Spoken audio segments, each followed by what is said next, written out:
What happens when a future king takes the law into his own hands against his own brother? That's not a hypothetical anymore. It's the reality unfolding in the House of Windsor. A storm has been brewing for years, whispers turning into accusations, accusations into open defiance, and now, finally, defiance into legal action. Prince William, the heir to the throne, the steady face of the monarchy, has launched proceedings to strip his brother Harry of the title Duke of Sussex. A title once given in celebration, now hanging by a thread, poisoned by scandal, rebellion, and betrayal. But before we dive in, let me ask you something directly. Can bloodlines survive betrayal? Can a crown survive if its heirs are at war with each other? And if William succeeds, will Harry still be Harry, or just a royal ghost, erased from history with the stroke of a gavel? Before we continue, please hit the like button, subscribe to the channel, and turn on the notification bell for updates. Let's rewind. Imagine two boys, both grieving the loss of their mother, holding each other's hands at Diana's funeral, facing a world that pitied them, admired them, and watched their every move. Fast forward to today, and those same boys, men, princes, stand on opposite sides of a courtroom. What turned their bond into a battlefield? What drove William to take the unprecedented step of dragging his younger brother into legal combat? The truth is, this isn't just about titles. It's about power. It's about honor. It's about whether the monarchy itself can endure in an age where tradition collides headfirst with rebellion. And William knows something so dangerous, so damning, that he's willing to risk everything to expose it. Think about it. The crown doesn't act lightly. Stripping a title isn't like canceling a dinner party. It's centuries of history being rewritten. It's a punishment reserved for those who disgrace not just themselves, but the very fabric of the monarchy. And William? He's saying Harry's crossed that line, violated royal protocols, dishonored the crown. But what does that mean? What protocols? What dishonor? And why now, after years of silence, does William finally strike? Some will tell you it's about loyalty. That Harry, by stepping away, by speaking out, by trading royal duty for Hollywood lights, spat on the institution that made him. Others whisper it's deeper, tied to secrets, letters, perhaps even evidence buried in the archives that William has finally unearthed. And some, the boldest of all, claim Meghan's influence is the true trigger. That William is less angry with his brother and more furious at the woman who dared to bend a prince away from his destiny. Let's pause. Ask yourself this. If your brother betrayed your family, would you forgive him because of love, or would you cut him off because of duty? That's the choice William faces. And he's chosen duty. The build-up to this moment has been brewing for years. Remember Oprah? That bombshell interview where Harry and Meghan painted the palace as cold, calculating, and cruel. Remember the Netflix deal, the Spotify podcasts, the memoir Spare that stripped away the monarchy's polished facade and replaced it with raw, jagged wounds? William stayed silent through it all. Silent when Harry mocked him in print. Silent when Meghan's camp accused Catherine of cruelty. Silent when every new tabloid screamed division. But silence has its limits. Behind those palace walls, insiders say William's patience wasn't just running thin, it was breaking. Because each word Harry spoke didn't just tarnish William. It tarnished the monarchy. The monarchy William is destined to lead. And as future king, that silence could no longer protect him. Action had to be taken. Now, picture the legal papers. Dry, official, almost clinical. But inside them, a weapon. A demand that Harry be stripped of his ducal title. A demand that he, effectively, be erased from the upper echelon of the monarchy. Not as punishment, but as preservation. William's argument? That Harry's behavior, his violations of royal protocol, his dishonor of the crown, make him unworthy of the privileges that title affords. Let's not sugarcoat this. Titles aren't just names. They carry weight, influence, legitimacy. Without Sussex, Harry is just prince. But even that could be next. Because if William has his way, this case won't stop at one title. It could snowball, piece by piece, until Harry is left with nothing but his birth name, and a legacy stained by rebellion. And here's the contradiction, the irony. Once upon a time, William protected Harry. He shielded him from press attacks. He defended him when scandal struck. He stood by him when youthful mistakes splashed across headlines. And now, He's the very one sharpening the knife. So why now? Why this moment? Insiders point to a recent tipping point, something Harry did or said that finally made reconciliation impossible. Something that pushed William past brotherly love and into legal war. What was it? Some claim it was Harry's latest media deal, where private royal details were allegedly sold for profit. Others whisper about Meghan's behind-the-scenes negotiations, cutting ties with palace agreements, and angering William beyond measure. And then there are those who say William discovered something hidden, something from their late grandmother's files, something that forced his hand. We'll get there. But for now, let this sink in. William is not just acting as a brother. He's acting as a king in waiting. Every step he takes now is being measured not just by family, but by history. And history is unforgiving. This introduction matters because it sets the stage for a war unlike anything the monarchy has faced in modern times. Brother versus brother. Heir versus spare. Tradition versus rebellion. Love versus duty. And all of it playing out not behind palace doors, but under the harsh glare of the public eye. But let's not forget the human heart beating beneath all this spectacle. Because at the center of this lawsuit, at the center of the monarchy's survival, is a simple truth. Two brothers who once walked side by side, now walking into battle. The question is, what evidence does William have that makes him so certain Harry deserves to lose it all? Because those legal papers don't just accuse, they reveal. They point towards secrets the palace never wanted us to know. And that's where the story begins to twist. Because what William uncovered may not only end Harry's royal career, it could drag Meghan into the legal firestorm. But what came next would change everything, and no one saw it coming. What William uncovered may not only end Harry's royal career, it could drag Meghan into the legal firestorm. But let's pause on that for just a moment, because before we even get to Meghan's role, we need to understand the weight of William's demand. This isn't just a petty squabble. This isn't two brothers arguing over who inherited what from their late mother's estate. This is William standing up and saying, Harry is unfit to hold the title Duke of Sussex. That sentence alone carries the power to rewrite modern royal history. So here's the question that pulls us in. Why does William believe Harry has crossed a line no royal should ever cross? And what exactly makes this moment so different from every insult, every controversy, every scandal that came before? Let's set the stage. The monarchy is built on protocol, invisible rules, some written, some unwritten, some as ancient as the crown jewels themselves. And Harry, since leaving for California, has been accused time and again of trampling those rules. Public interviews, streaming deals, memoirs that spill palace secrets. In William's eyes, these aren't just career moves. They're betrayals, they're breaches, they're dishonors. Think of it like this. Imagine a military officer abandoning his post, then selling stories about his commander to the press. Would he still wear the uniform? Would he still hold his rank? That's how William sees it. A title isn't just a name. It's a responsibility. And when you dishonor it, the title becomes a weapon against the very institution it was meant to uphold. Now, let's talk precedent. Because here's where it gets interesting. Harry wouldn't be the first royal stripped of honor. History gives us Edward VIII. The king who gave up his crown for love. He lost his throne, his power, and though he kept a ducal title, his influence was diminished forever. More recently, Prince Andrew was stripped of military honors and patronages after scandals tainted his name. And yet, Harry's case feels different. Why? Because Andrew was punished by a monarch. Edward was undone by himself. Harry is being dragged to the dock by his own brother. Let's ask the hard question. Does William truly believe Harry's actions justify erasing Sussex? Or is this about something deeper, something personal, perhaps even something vindictive? Behind palace doors, whispers suggest William's patience was stretched past breaking by one particular act. Not just the memoir, not just Netflix, not just Meghan's influence, but a moment where Harry allegedly leveraged his title in negotiations overseas. Imagine the fury in William's heart if his brother used the name Sussex, not as a duty, but as a brand. Royalty turned into a marketing tool, a crown twisted into currency. For William, that might have been unforgivable.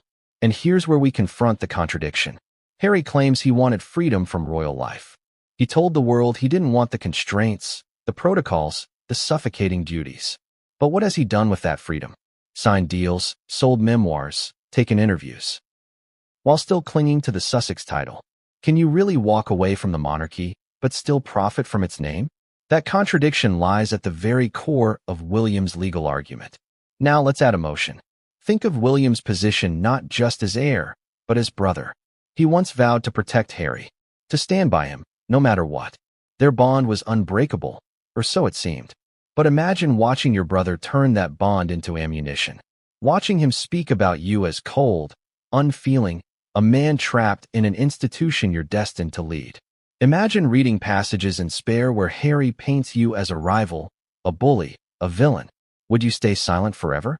Or would there come a day when you said, "Enough is enough"?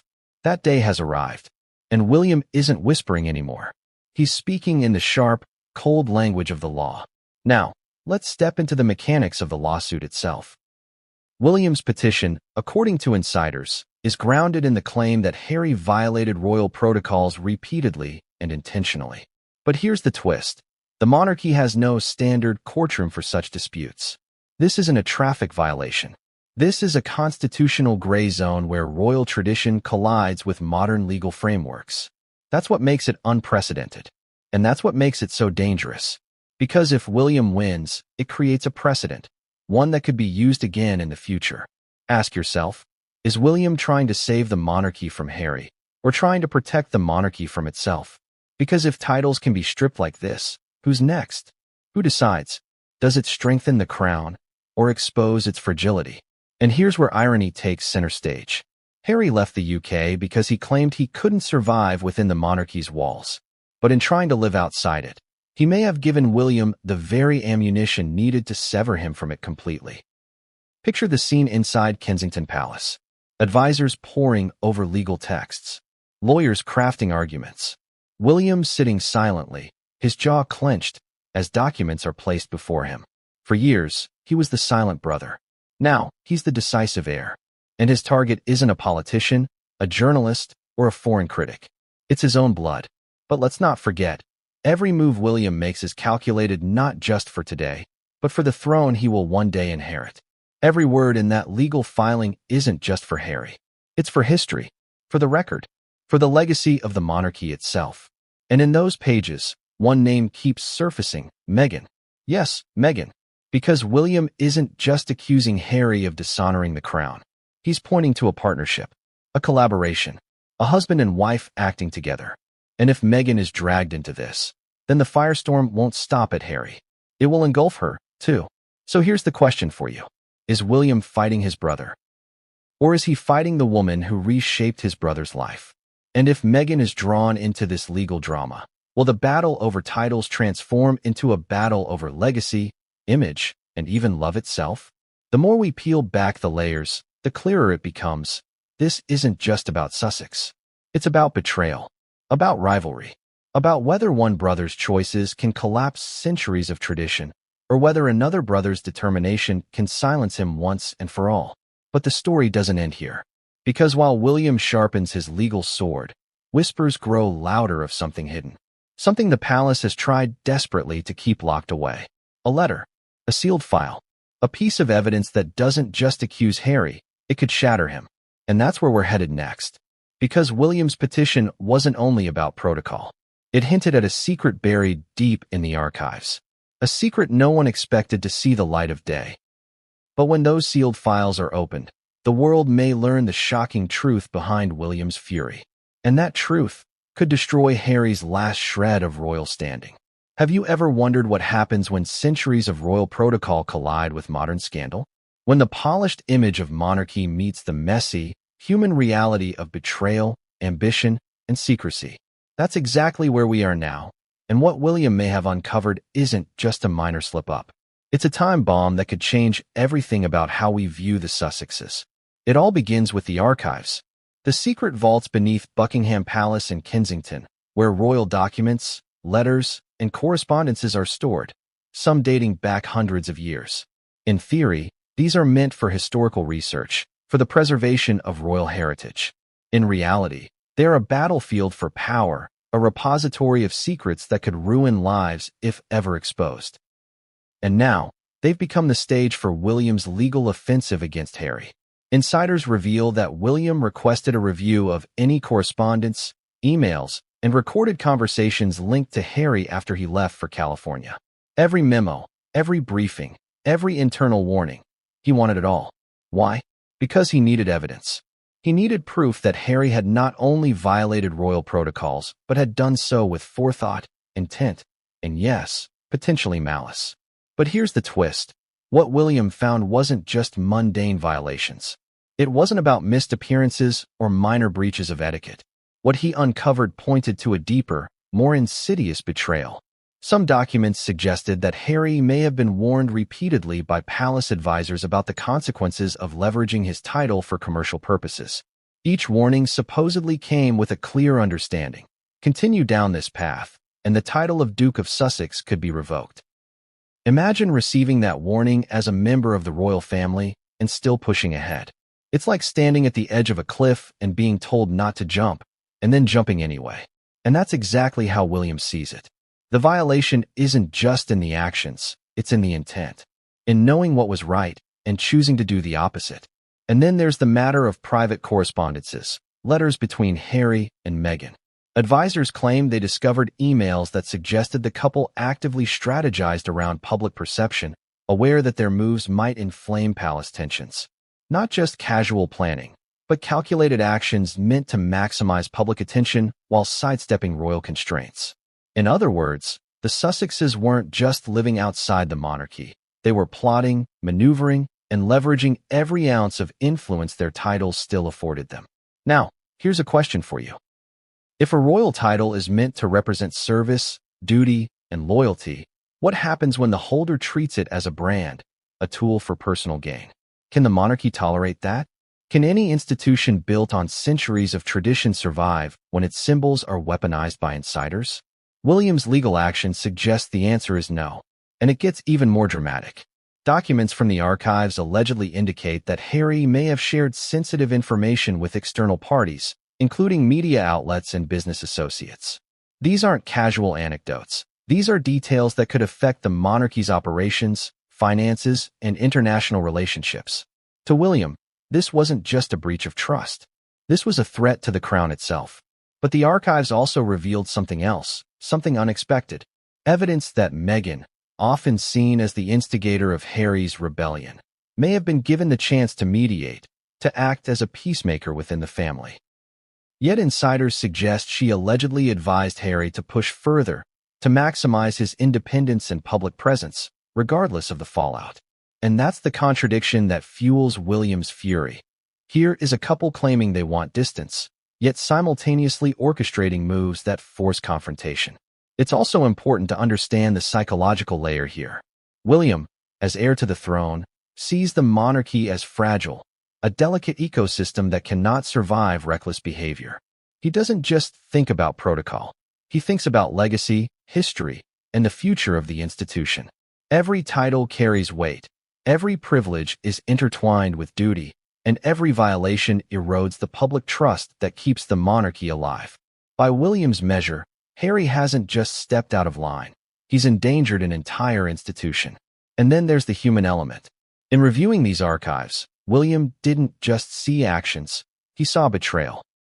A brother who was supposed to be a confidant, a partner in preserving family honor, was instead becoming a public adversary. Each leaked story, each public statement, each media appearance felt like a knife in the back.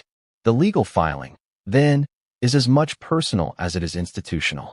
It's about reclaiming respect, asserting authority, and protecting a legacy he is destined to inherit. But here's where it becomes even more tangled. The archives allegedly include communications between Harry and external legal advisors that suggest preemptive strategies to protect his title and income, even while breaking from royal duties. In other words, Harry may have been actively trying to have it both ways, benefiting from his royal status, while publicly renouncing its obligations. And this, more than anything, is the leverage William needs in court. And let's not forget the element of timing. Why now? Why launch this legal action in this particular moment? Insiders hint that William may have waited, monitoring Harry's public moves, waiting for the right convergence of violations, public exposure, and evidence. The goal is surgical, Strike when the case is unassailable, when the public eye and legal precedent are aligned in William's favor. And let's not forget the element of timing. Why now? Why launch this legal action in this particular moment? Insiders hint that William may have waited, monitoring Harry's public moves, waiting for the right convergence of violations, public exposure, and evidence. The goal is surgical. Strike when the case is unassailable, when the public eye and legal precedent are aligned in William's favor. And yet, with every revelation comes risk. Harry's team has long argued that he is entitled to freedom of speech and personal agency. They claim that any attempt to strip a title post-departure could be unprecedented and legally contested. This is why the upcoming hearings are expected to be explosive, drawing not just legal experts but historians, royal analysts, and the global media into a courtroom battle that could redefine the monarchy. But the archives hold one more secret, something that could tip the balance entirely. A sealed document, labeled Private Counsel Advice. Duke of Sussex, allegedly contains recommendations for revocation that were never acted upon before. This document, insiders claim, contains language so strong that its public release could justify William's entire case. And yet, the palace has kept it under lock and key, waiting for the legal moment to strike. So, the question that hangs over everything is this. Will William use this hidden counsel as a weapon to finally sever Harry from his title? And if he does, what does that mean for Meghan, for the family, and for the public perception of the monarchy? Will it be seen as a rightful enforcement of duty, or a ruthless power play by the heir apparent? And as the world waits for answers, one thing is clear. The legal chess game has only just begun. Every move, every leak, every strategy is calculated. And somewhere, behind palace walls, Harry and Meghan are watching, calculating, and perhaps preparing their own counters. But what comes next is a revelation that no one saw coming. Something hidden in the archives that could change not just the fate of Sussex, but the entire perception of royalty in the modern age.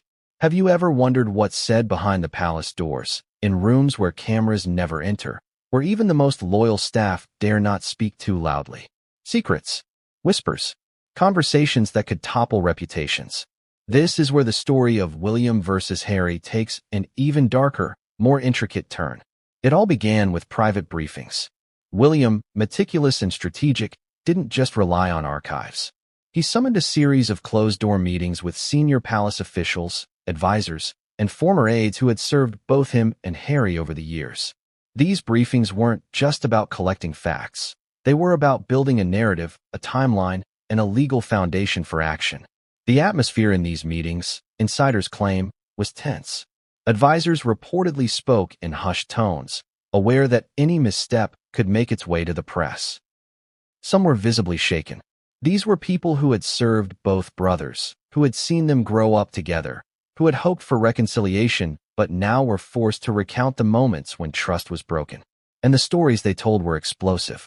There were accounts of Harry bypassing internal protocols to make deals with media outlets. Details about speaking engagements where the content seemed to toe the line of confidentiality, even touching on matters of state. Some briefings suggested that Harry may have leaked private conversations or personal reflections, shared in ways that could embarrass the monarchy.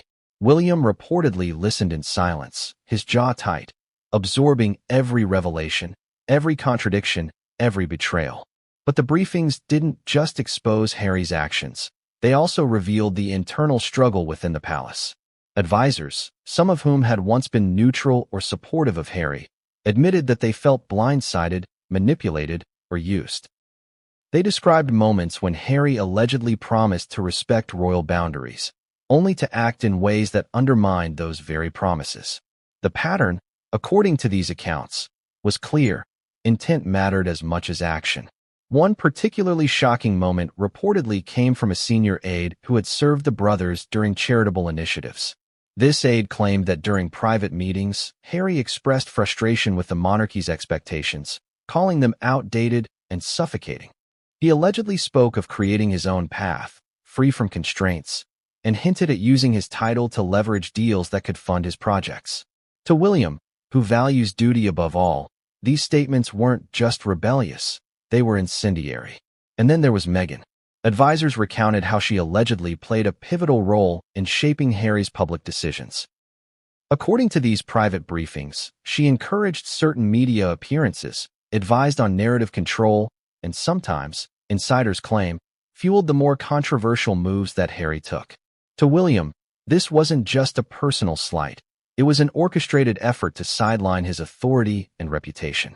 But here's where it gets even more dramatic. Some briefings allegedly revealed attempts at private mediation that never reached fruition. William, as the senior royal, reportedly sought to engage Harry in dialogue, to negotiate a compromise that could preserve dignity and family unity. Meetings were arranged, letters were drafted, mediators were proposed. And yet, according to insiders, these efforts were either ignored or subtly undermined by Harry and his advisors. The palace briefings also exposed contradictions in Harry's own narrative.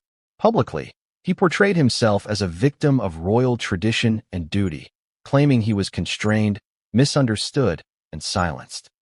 Privately, according to these briefings, he was aware of the consequences, aware of the rules, and aware of the potential fallout, but chose to push boundaries anyway.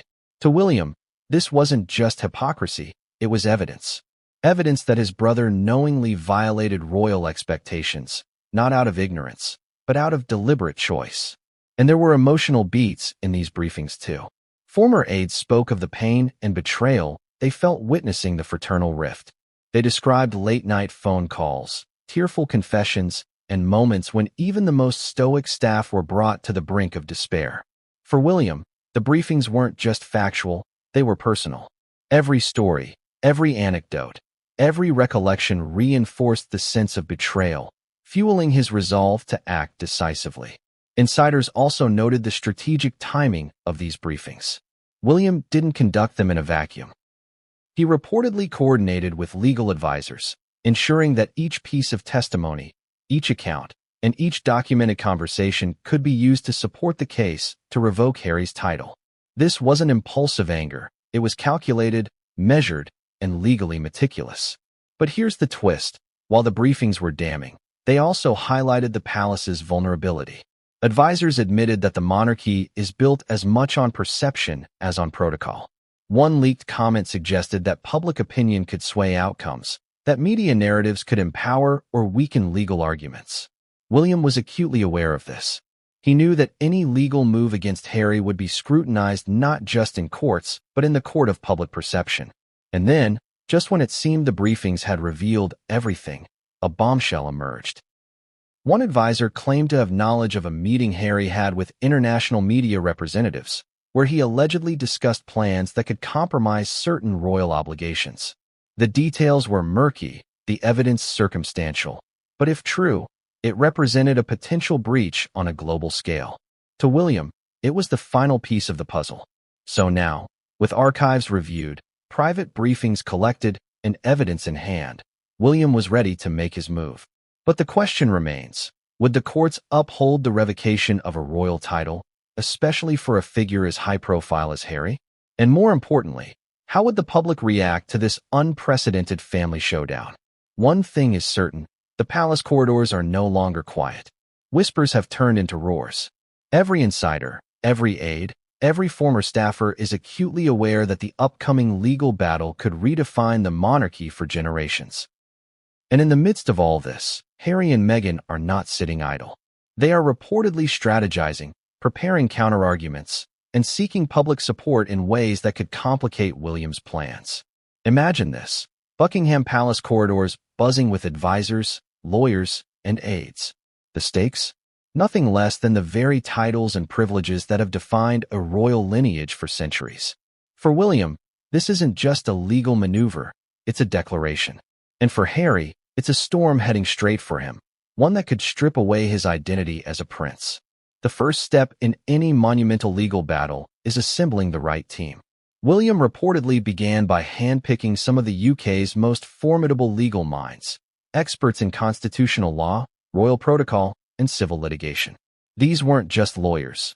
They were strategists who understood the delicate balance between public perception and legal precedent. Sources claim the team included former judges, legal scholars, and even retired members of the Privy Council, all working to ensure that every possible angle was covered. Meanwhile, back at Harry's camp, the tension was palpable. Harry, known for his independent streak, faced the unprecedented situation of defending a title that had historically been untouchable. Reports suggest he quickly sought legal counsel specializing in high-profile cases, including media law and reputation management, anticipating that William's team would use every documented instance of protocol breach against him. Meghan, as always, was reportedly heavily involved in advising and strategizing. Insiders say she pushed for a bold public relations approach, aiming to shape the narrative in Harry's favor before the courtroom battle even began. But what makes this legal drama particularly extraordinary isn't just the people involved, it's the process itself. Royal titles in the United Kingdom aren't like ordinary peerages that can be disputed in local courts. They are granted by letters patent, meaning any attempt to revoke them involves intricate constitutional considerations, precedent analysis, and the weighing of public interest. Some legal experts privately describe the case as unprecedented in modern history, with potential ramifications not just for Harry, but for future generations of the royal family. William's legal team reportedly dug deep into historical precedents, examining instances of titles being revoked or reassigned. While examples are scarce, they focused on cases involving breaches of duty, public scandal, or actions contrary to royal expectations. The intent was clear: to craft a compelling argument that Harry's conduct wasn't merely rebellious, it was incompatible with holding a royal dukedom. And yet, the plot thickens. Sources reveal that some members of William's team were nervous about the potential fallout. Could the monarchy withstand a public courtroom battle between brothers? Could the media frenzy overshadow the very protocols they were trying to defend? There were discussions about timing, media leaks, and narrative control. Every move had to be calculated, every statement scrutinized, because one misstep could embolden Harry or create a PR disaster. On Harry's side, the legal strategy reportedly emphasized precedent in a different light. Lawyers argued that while protocol matters, so does personal freedom, and that stripping a title over perceived slights or media appearances could set a dangerous precedent. They prepared counterarguments highlighting Harry's charitable work, his public service, and the argument that his actions, while controversial, didn't warrant revocation of a royal title. Meghan's influence, according to insiders, was significant in framing these arguments with public sentiment in mind. The dynamics between the two teams were intense. Private meetings reportedly involved long discussions about evidence admissibility, the framing of protocol violations, and even whether personal correspondence could be introduced in court. Some of Harry's lawyers were cautious about presenting internal family communications, fearing backlash from both the monarchy and the public. Meanwhile, William's team viewed every breach, however small, as a critical piece of a much larger narrative. And then there was the psychological game. Courtroom battles aren't just about facts. They're about perception, pressure, and leverage. Advisors reportedly worked to anticipate every move Harry might make, from public statements to behind-the-scenes negotiations. William's team was said to have created extensive dossiers on potential media narratives, tracking interviews, social media posts, and public appearances, looking for any inconsistencies or contradictions that could support their legal argument. But here's where it gets more intricate. Insiders revealed that informal communications between the teams occurred before the formal proceedings even began. Messages were exchanged, unofficial meetings were arranged, and both sides tried to gauge the other's willingness to settle or compromise. These behind-the-scenes interactions added an extra layer of tension, as both brothers tried to predict not just legal moves, but emotional reactions. The media, of course, was not idle. Paparazzi photos, social media speculation, and anonymous insider reports began to surface, creating a whirlwind of public attention. Every minor legal maneuver was dissected by royal commentators, legal analysts, and tabloid journalists. Some narratives painted William as a disciplinarian defending tradition. Others framed Harry as a modern royal challenging outdated structures. The battle lines were not only in the courtroom. They were in the court of public opinion, and both sides were acutely aware that public sentiment could influence outcomes indirectly. Insiders also noted the role of evidence in this unfolding drama. William's team reportedly compiled a comprehensive dossier, including private communications, documented breaches of protocol, and public statements by Harry that contradicted royal expectations. Some sources even hinted at a meticulously curated timeline, detailing every moment when Harry allegedly stepped out of line, from media appearances to engagements that allegedly conflicted with palace guidance. On the other hand, Harry's defense was reportedly equally meticulous. Lawyers worked to contextualize every action, to show intent, and to highlight contributions that could mitigate claims of dishonoring the crown. Meghan's team, according to sources, helped craft messaging that underscored Harry's public service and his role in charitable initiatives, aiming to sway not just the legal argument, but public perception as well. But here's the twist. As both sides prepared for the legal showdown, a confidential leak reportedly reached William's camp. Details of a private conversation between Harry and a foreign media executive surfaced, potentially revealing plans to monetize the royal connection in ways the palace found objectionable. The leak, sources say, sent shockwaves through William's team, reinforcing their determination to proceed legally, but also raising questions about the extent of Harry's actions and whether more surprises were lurking just beyond the public eye. The courtroom battle, however, was only just beginning. Every brief, every argument, and every procedural move could shift the outcome. Advisors stressed caution but also emphasized the opportunity. A successful legal action could reinforce royal authority, set precedent, and send a clear message about the limits of individual behavior within the monarchy. Yet the stakes were deeply personal. This was not just a legal fight. It was a confrontation between brothers, layered with decades of history, loyalty, and betrayal. As the first filings were prepared and dates were set, palace staff reportedly noticed an unusual tension. Meetings grew longer, whispers became more frequent, and even routine public engagements were scrutinized for potential narrative impact. The sense that history was unfolding in real time was palpable, and insiders admitted that no one could predict the ultimate fallout. But what neither William nor Harry anticipated was the twist waiting in the wings. An unforeseen legal complication that could upend their carefully constructed strategies and force both sides to rethink everything they thought they knew about titles, authority, and the very nature of royal privilege. Have you ever wondered what it feels like to uncover secrets so explosive they could change a family and a monarchy forever? For William, this wasn't just curiosity. It was necessity. The legal action against Harry demanded evidence, and not just any evidence. Irrefutable, documented, undeniable proof that Harry's actions had crossed lines that could no longer be ignored. Sources reveal that William authorized access to what insiders now call the evidence vault, a secure archive of royal communications, historical records, private letters, and engagement logs. It's a place few outsiders have ever seen, and even fewer have the clearance to explore its contents. Staff who entered the vault reportedly described it as a labyrinth of meticulously organized documents, each folder representing years, sometimes decades, of royal history, protocol violations, and personal correspondence. The first discovery reportedly shook William to his core. Hidden among routine correspondence were emails and memos indicating that Harry had repeatedly ignored palace warnings about public statements and media appearances. These weren't minor slip-ups. They were documented breaches of conduct, often accompanied by explicit advisories from senior advisors.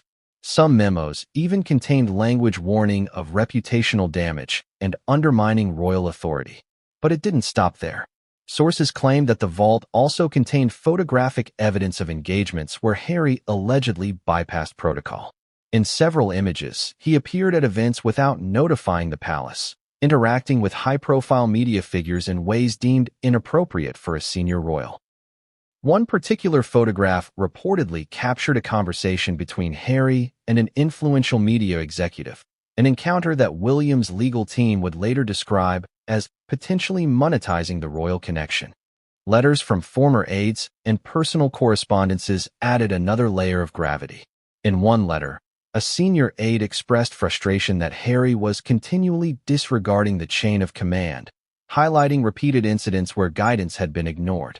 Another note hinted at private discussions where Harry allegedly proposed projects that could conflict with the monarchy's interests, raising questions about motives and loyalty.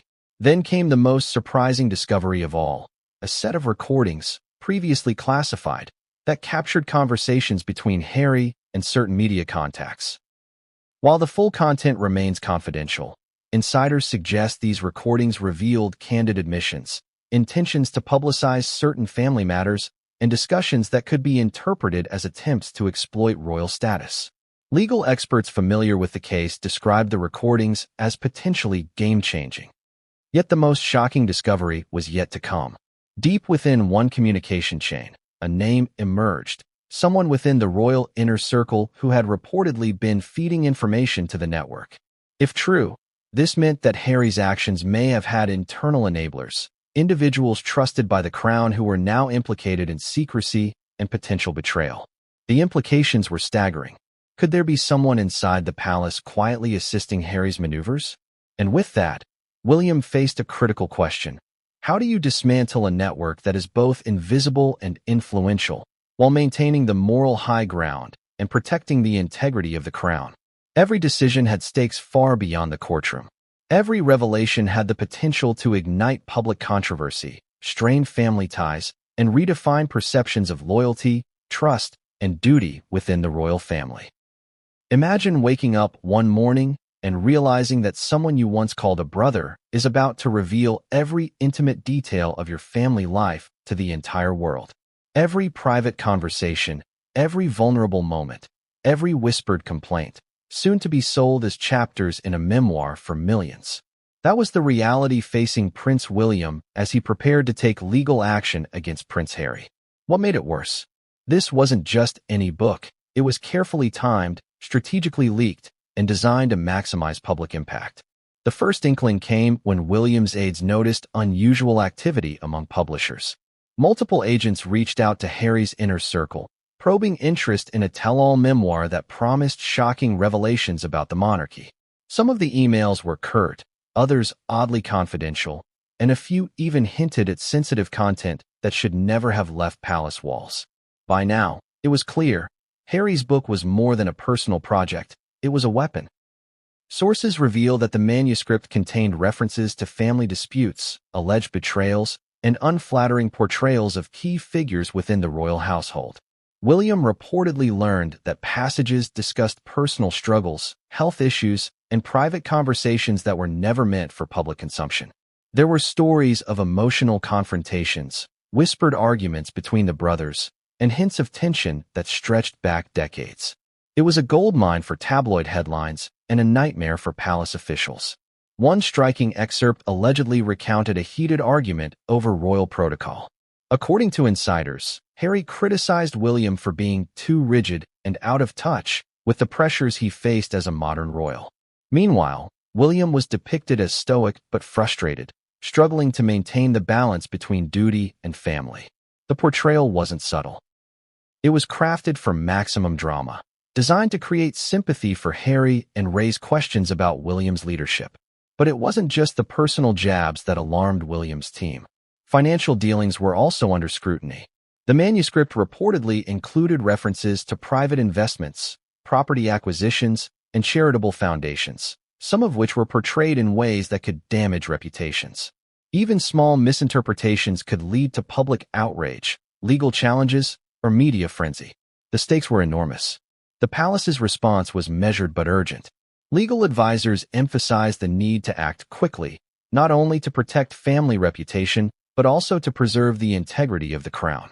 William understood that the memoir could become a defining moment in public perception. If Harry's narrative took hold, it could overshadow decades of royal work, influence public opinion, and even affect the monarchy's standing globally. Meanwhile, leaks began to appear. Media outlets reported anonymous tips about controversial passages, creating speculation before the book's official release. The timing seemed deliberate. Each leak was a test, a probe to gauge public reaction, and possibly to soften the impact of the full release. William's team suspected that Harry's network, uncovered in Chapter 8, was orchestrating this campaign, carefully controlling what the public would hear first. Some of the leaked content was particularly sensitive. There were references to family health crises, alleged mismanagement of private funds, and personal disagreements that had never been resolved. Each detail had the potential to inflame public sentiment, tarnish reputations, and give rise to speculation about palace instability. William reportedly feared that the cumulative effect could be catastrophic, especially if media outlets presented the excerpts without context. Legal experts consulted by the palace noted that memoirs occupy a complex space.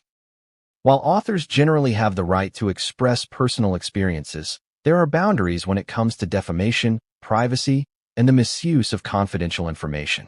William's team began exploring strategies to limit the book's potential harm, including injunctions, confidentiality claims, and legal pressure on publishers. The goal was clear: protect the monarchy, assert authority, and prevent the narrative from spiraling out of control. But the stakes weren't purely legal. There was an emotional dimension that weighed heavily on William. The idea that a brother could publicly air grievances, expose private struggles, and potentially rewrite history was deeply personal. Friends close to William describe a mixture of frustration, disappointment, and profound sadness. Family loyalty clashed with duty to the crown, and every decision carried the weight of centuries of tradition and expectation. The memoir also had broader implications for public perception. Analysts noted that Harry's book could reshape how the world viewed the monarchy, influencing everything from media coverage to diplomatic relations. Each revelation, whether factual or exaggerated, had the power to alter the narrative, creating new controversies and complicating existing ones. William's team realized that their legal strategy needed to anticipate not only the book's content, but also its ripple effects across media, politics, and public sentiment. Even within the royal household, reactions varied. Some senior advisors recommended a cautious approach, emphasizing diplomacy and measured responses. Others urged immediate action, arguing that failing to challenge Harry's narrative could be seen as weakness. The tension between these perspectives created internal friction, with William at the center, balancing loyalty, responsibility, and the long-term interests of the crown. As preparations for legal proceedings intensified, William's team identified potential allies who could provide critical testimony or documentation. This included former aides, staff members, and even some members of Harry's network whose loyalty had shifted. Each potential ally represented both an opportunity and a risk. Exposing the network's internal conflicts could strengthen William's case, but it also risked further leaks, media scrutiny, and potential retaliation. Public speculation reached fever pitch when rumors surfaced that the memoir would reveal details of sensitive conversations with global leaders. While these claims were unverified, the palace couldn't ignore the possibility. Security concerns escalated, with measures implemented to safeguard communications, restrict access to sensitive information, and monitor potential threats. The stakes had never been higher. Then came the twist that no one anticipated. William's team discovered a draft of the manuscript that contained inconsistencies, dates that didn't align, events misrepresented, and subtle contradictions that, if highlighted, could undermine the memoir's credibility. It was a glimmer of hope, a potential foothold in the legal battle, and a way to challenge the book's reliability without igniting a public confrontation. But this discovery also raised new questions. Who had edited these drafts? Was it Harry himself, or someone within the network, shaping the narrative for maximum impact? Could these inconsistencies be leveraged to protect the monarchy, or would exposing them only fuel further controversy? The answers were uncertain, and the clock was ticking. With the memoir looming like a storm on the horizon, William faced an impossible choice: engage aggressively to defend the crown, risking a public feud, or proceed cautiously, hoping the book's impact could be mitigated. Every path carried consequences, and every decision would be scrutinized by the world. As the palace prepared to make its move, an insider whispered a chilling thought: the memoir was only the beginning. The revelations, the leaks, and the calculated timing suggested a broader strategy, a series of coordinated moves designed to challenge royal authority and reshape Harry's public persona. William now realized that to protect the monarchy, he would have to anticipate the next steps in a game that was far from over. And just when it seemed the legal and emotional storms couldn't intensify further, an encrypted message arrived at the palace, one that hinted at a revelation so explosive it could change everything. The message's content was vague, but the implication was clear. The memoir was not just about the past. It was setting the stage for what was coming next, and the crown would need to act quickly or risk being blindsided once more. Have you ever wondered what happens when the sacred rules of the monarchy are broken? When centuries of protocol, carefully curated traditions, and unwritten codes are suddenly ignored? For Prince William, this was no hypothetical question, it was reality. And the breach wasn't minor. It was seismic. It all began with whispers within the palace. Advisors noted subtle but alarming deviations from established practices, unauthorized interviews, leaked correspondences, and public statements that bypassed the approved channels. Every deviation was more than a breach. It was a signal, a calculated challenge to authority. Harry wasn't merely sharing stories. He was testing boundaries, eroding control, and reshaping public perception on his own terms. William's initial response was private admonishment. He attempted to appeal to Harry's sense of duty and family, reminding him that the crown is bigger than individual grievances. But the attempts failed. Instead of reconciliation, there was defiance, a subtle escalation that suggested strategy rather than emotion. The palace realized that this was no longer about brotherly conflict. It was about systemic disruption.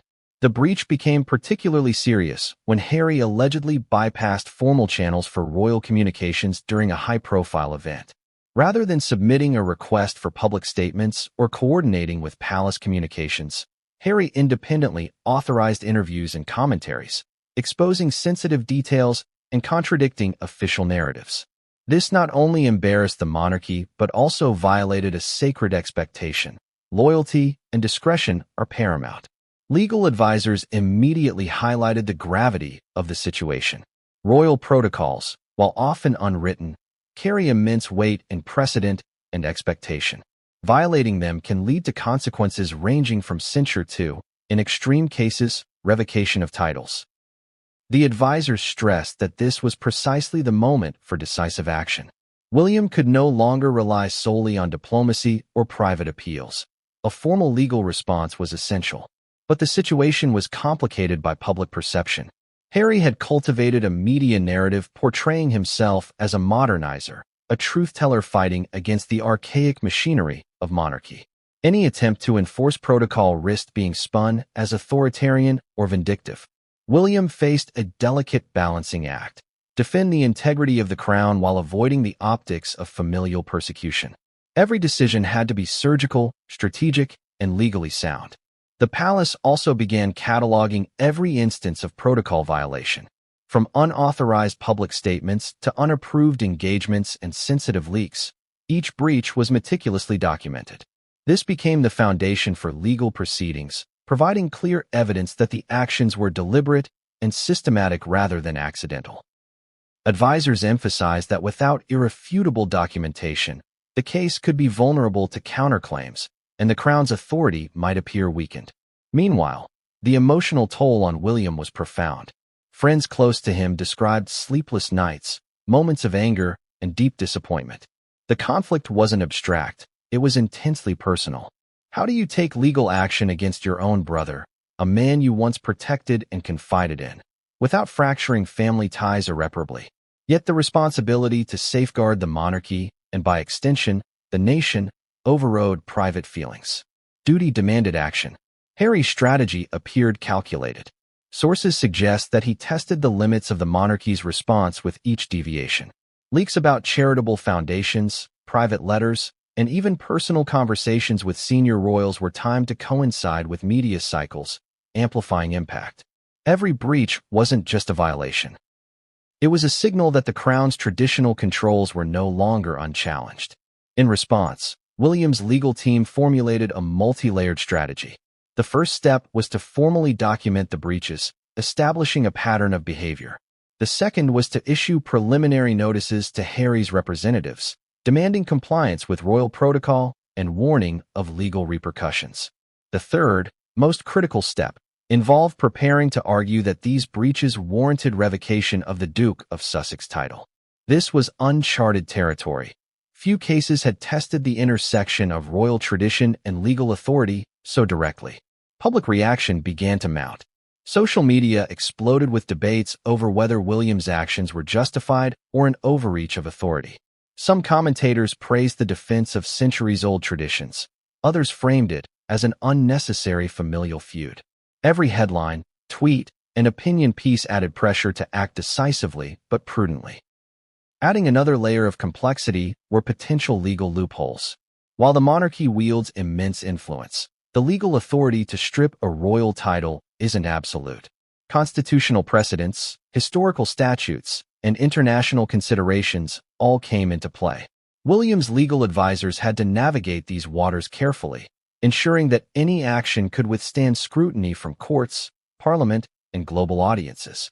Amid this strategic and legal maneuvering, tension between the brothers escalated. Private communications reportedly grew terse, formal, and increasingly hostile. Attempts at mediation faltered. Meetings that once facilitated compromise now ended in stalemates. Each exchange was a reminder of how far the relationship had deteriorated and how public the conflict was becoming. Then came the shocking revelation that shifted the stakes even higher. Evidence surfaced suggesting that some breaches weren't merely about protocol. They potentially involved misuse of royal resources and confidential information. This wasn't just about defiance. It raised questions about fiduciary responsibility, ethical conduct, and the integrity of royal operations.